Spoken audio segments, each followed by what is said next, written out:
Sir, आपने ये अभी एक धर्म संगत और धर्म असंगत की बात की, लेकिन शायद ये धर्म के बारे में भी क्लैरिटी है नहीं। अगर आपके एक्सपीरियंस पे आप वो भी क्लियर कर हाँ, दें कि ये धर्म है क्या? धर्म ये है, ब्रह्मांड की बात करी थी मैंने, ब्रह्मांड का एक नियम है, वो नियम धर्म है।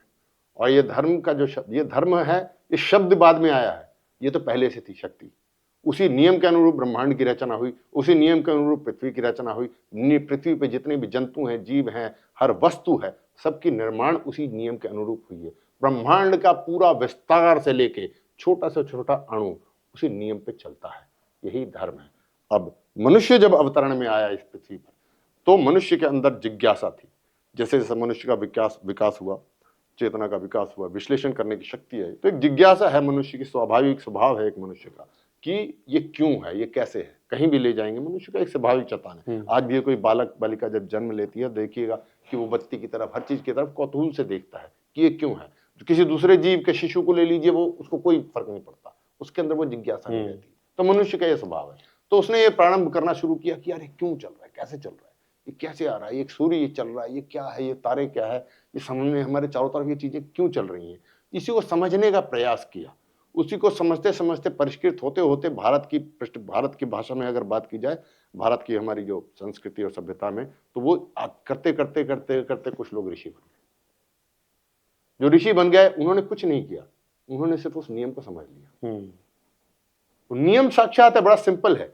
हम समझ इसलिए नहीं पाते कि हमारे मानस में बहुत सारे विकार हैं। जब विकार रहते हैं तो आप नहीं समझ पाते हैं किसी भी चीज को। फिर से इसी का उदाहरण दूंगा, अगर इस शीशे का होता, यहाँ नीचे इसके पेंदे में यहाँ पर कुछ चीज लिखी होती, मान लीजिए यहाँ पर धर्म लिखा है, लेकिन इसके ऊपर में पानी डाल दिया जाए, उसमें मिट्टी डाल दी जाए, या पानी को खूब हिलाया जाए, आप देखते रहेंगे, नहीं समझ में आएगा, नहीं पढ़ सकते आप। जैसे जैसे उस पानी को आप शुद्ध करते जाएंगे, उसकी जो लहर है वो शांत हो जाएगी, आपको स्पष्ट दिखाई देगा कि नीचे क्या लिखा है, सत्य लिखा है। तो वही है, हमारे मानस के अंदर जितने विकार होते हैं, उतनी उथल पुथल होती जाती है, तो हमें दिखता नहीं है। जो ऋषि करते हैं, वो जाकर सिर्फ उसी को, मानस को शांत करते हैं, अंदर के मैल को निकालते हैं। जब शुद्ध हो जाता है तो उसका शरीर जो पूरा मन जितना है, मन मस्तिष्क बुद्धि सारी की सारी सामंजस्य में आ जाती है, ब्रह्मांड के उस नियम के अनुरूप हार्मनी की तरह जुप से उसको पूरा पता चल जाता है। जस्ट लाइक द वे इस हॉल में अभी अगर हम शांत हो जाएं तो कोई हमें स्वर नहीं सुनाई देगा, ध्वनि सुनाई नहीं देगी। एक ट्रांजिस्टर लाएं, उसके सारे विज्ञान अंदर का डायोड ट्रायोड सब कुछ सही करें, फ्रीक्वेंसी ट्यून करें, तो यहाँ संगीत होगा। अर्थात इस समय भी यहाँ संगीत है, हमें सुनाई नहीं दे रहा है क्योंकि वो हमारा सामंजस्य में नहीं है। तो उसी प्रकार से वो जब ऋषि मुनि है, अंदर का सब विज्ञान जब हार्मनी में ले आते हैं, त्रुटियां हटा देते हैं, तो they can connect to that cosmic. And once they understood that, मैं इसको कंप्लीट कर दूं, धर्म जो आपने पूछा, तो तो उन्होंने फिर उसके अनुरूप सोचा कि अब मनुष्य के लिए मैं गाइडलाइन बना देता हूं। ठीक उसी प्रकार से व्यक्ति जैसे शरीर को समझता है एक डॉक्टर अच्छे से, तो वो क्या करता है कि आम लोगों के लिए फिर गाइडलाइन बनाता है, तुम ये खाओ, ये पियो, इस तरह से उठो, इस तरह से बैठो, इस तरह से व्यायाम करो। अब हमारे पास दो तरीका ये है कि हमें पूरा विश्वास हो कि ये व्यक्ति शरीर समझता है, जो बोल रहा है सही है, इसका हम अनुपालन करें। अन्यथा नहीं विश्वास हो तो जाके खुद शोध कर ले, खुद MBBS MD कर ले, यही रास्ता है। तो वही ऋषि, क्योंकि ब्रह्मांड का नियम समझ गया है, तो आके नियम, उस नियम के अनुरूप उसके सामंजस्य में मनुष्य के लिए उसने नियम बनाए। तुम पिता हो, पिता धर्म, पुत्र धर्म, पुत्री धर्म, राजा धर्म, प्रजा धर्म, न्यायाधीश धर्म, हर एक चीज का उसने धर्म का निर्धारण कर दिया। एक तो धर्म का ये हो गया, कर्म से इसका संबंध है। दूसरा, अगर आप इसका दूसरे तरीके से देखें तो प्रकृति के हर एक वस्तु का प्रॉपर्टी होती है, तो वो धर्म है। अर्थात अगेन जल का बर्फ ले लें, मान लो आप, तो बर्फ का धर्म है शीतल रहना, जो संपर्क में आए उसको शीतल करना, ये बर्फ का धर्म है। जब वो इसका निर्वाह नहीं कर रहा, अर्थात वो बर्फ नहीं है, पिघल चुकी, जल बन चुका है। उसी प्रकार अग्नि का धर्म है गर्म रहना, ऊष्मा पैदा करना, जो संपर्क में आए उसमें भी ऊष्मा पैदा करना। यदि वो नहीं कर रहा है तो यानी कि अग्नि सप्त हो चुकी है। उसी प्रकार से मनुष्य का धर्म है जो हमारे ऋषियों ने बनाया। हमारे जीवन के अलग अलग रोल के हिसाब से उन्होंने उसको परिभाषित कर दिया। पारिवारिक रोल, सामाजिक रोल, या किसी संगठन में है तो संगठनात्मक रोल, उन्होंने दायित्व का निर्वाह कर दिया। बस यही धर्म है। और इतना स्पष्ट है कि सबका धर्म, जैसे मैंने बताया, परिवार में देखिए एक शब्द है, मुझे सबसे बड़ा आश्चर्य, पूरी दुनिया में ये भाषाओं ने ना, लोगों ने बहुत सारे शब्दों में भ्रम पैदा किया है, और ये धर्म शब्द में जितना भ्रम पैदा किया है दुनिया में किसी शब्द में नहीं किया गया है, और जानबूझ के किया गया है। भारत के लोग तो कम से कम ना भ्रमित हो। जो मैं उदाहरण दे रहा हूं आप जानते हैं भारत में पत्नी को धर्म पत्नी कहा जाता है। धर्म शब्द का किसी भी ईश्वर के रूप या आराधना की पद्धति से कोई लेना देना नहीं है। प्लीज कृपया करके इस भ्रम में ना पड़े। मेरी पीढ़ी तक के लोग बहुत मूर्ख बन लिए। आज की युवा पीढ़ी से अनुरोध है, कृपया डोंट बाय दिस आर्गुमेंट। धर्म का किसी भी ईश्वर के रूप या आराधना की पद्धति से कोई लेना देना नहीं। बस यही धर्म, बहुत इंपॉर्टेंट, ये क्लियर कर ले। कोई कल से भड़काए बहकाए आपको, आज की युवा पीढ़ी, प्लीज डोंट बाय दिस कि हमें उससे कोई लेना देना। क्या बात करो, ये मेरा धर्म है ही नहीं। तो ये धर्म का अर्थ है, और यही इस धर्म के अनुरूप चलना चाहिए। That is about. Very good. Next शब्द है सर नेतृत्व। नेतृत्व is again in the context जिस पृष्ठभूमि में आज प्रयोग किया जाता है। नेतृत्व मतलब लीडरशिप की बात कर रहे हैं ना, स्पेशली मैं अंग्रेजी शब्द लीडरशिप पे आता हूं। This is overrated word. ये ओवररेटेड वर्ड इसलिए बोल रहा हूं क्योंकि आजकल हमारे संगठनों में, क्योंकि कॉर्पोरेट ट्रेनिंग भी देने जाता हूं मैं, और जब न जाने क्यों ऐसा मान लिया जाता है कि ये एक शब्द है, एक चीज है लीडरशिप, इसको हमने सॉल्व कर दिया तो जादू हो जाएगा। This is one all solution for all things that deals with human and human relations, especially in an organization, is what people make us believe, which is absolutely wrong. It is very important. लेकिन organisation में, परिवार में, कहीं भी समाज में बहुत सारे उसके कोण हैं, बहुत सारे दृष्टिकोण हैं, बहुत सारी चीजें हैं। जैसे एक यंत्र में बहुत सारे चीजें लगती हैं, कार में बहुत सारे पार्ट होते हैं, इसमें बहुत इंपॉर्टेंट पार्ट है ये। लेकिन this is not an one and all solution. जब हम इसको बहुत ज्यादा महत्व दे देते हैं तो वो गलत हो जाता है। और मैं कारण बता रहा हूं, मैं अगेन कारण मैं बता रहा हूं क्यों हो गया ये। क्योंकि ये लीडरशिप शब्द जो है, कहां इसकी उद्गम कहां है?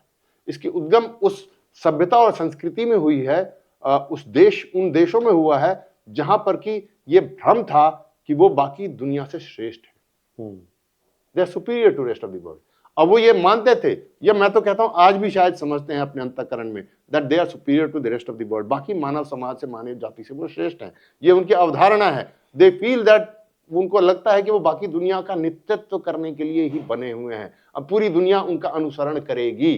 तो वहां पर जब वो सोचते थे, और उस समय जब वो पूरी दुनिया को कॉलोनाइज करना चाह रहे थे, वो दे फेल्ट कि हम हैं ही बने हैं कि हमें बाकी दुनिया को जो है ना एक्सप्लॉइट करना है, उनके पर शासन करना है, उनको दबाना है, हम स्वामी हैं। इस प्रकार का भाव था। इस भाव का उत्पत्ति है ये लीडरशिप शब्द। वो सोचते थे हम लीडरशिप हैं, स्लेव तो हमें भारत में मिलेंगे। आज से 100 वर्ष 150 वर्ष पहले ब्रिटेन में ऐसे ही युवाओं को जब कोई संबोधित करता होगा तो वो क्या कहता होगा? You guys are going to be the leaders, we will send you to India, you will get slaves there.